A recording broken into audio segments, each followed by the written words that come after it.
Un parking de 2 hectares accueillant 1500 voitures, un hall de 20 000 m² avec plus de 300 exposants, pièces, accessoires anciens, club.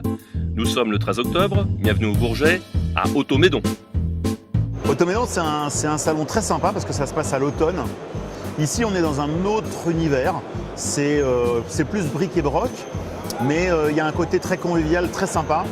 Il y a un gros intérêt, c'est qu'on peut se garer à l'extérieur. Donc les gens prennent plaisir à venir en voiture ancienne. La voiture sur laquelle je suis assis, c'est une 204 berline de 1972. Donc c'est la berline tout à fait basique, standard, blanche, intérieur rouge.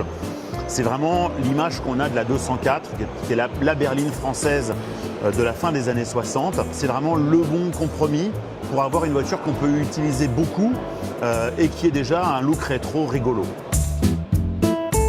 Les amateurs d'engins rétro trouvent ici tout, absolument tout, pour restaurer et entretenir leur voiture ancienne. Pièces neuves ou d'époque, accessoires. On chine, on fouille. C'est le royaume de la voiture de collection. Alors justement, c'est quoi une voiture de collection? Chez AXA, on considère un véhicule de collection dès lors qu'il a plus de 20 ans.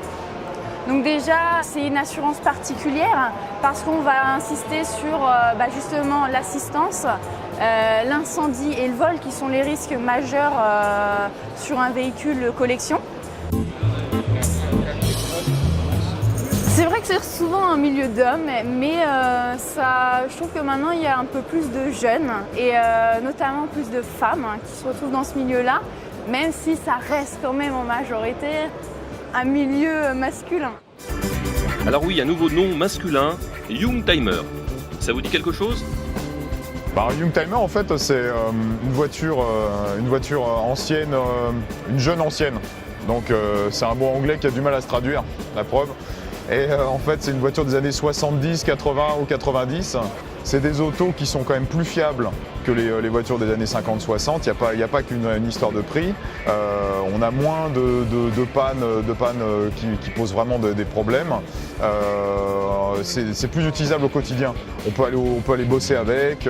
Donc il y a quand même une facilité d'usage. On commence à avoir pas mal de voitures avec une banquette rabattable, un rayon.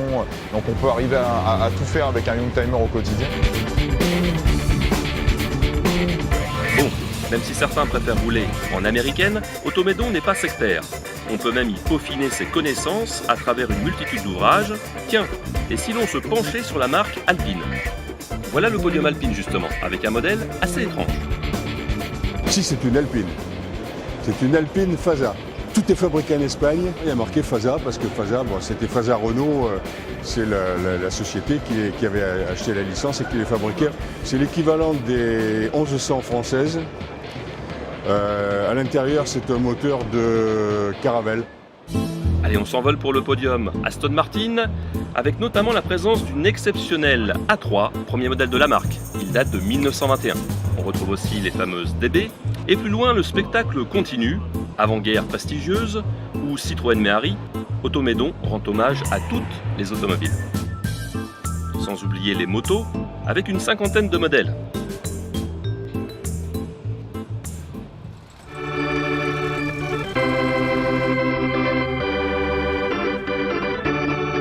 Alors à 2, 3 ou 4 roues, le 13e salon automoto de collection Automédon aura tenu ses promesses.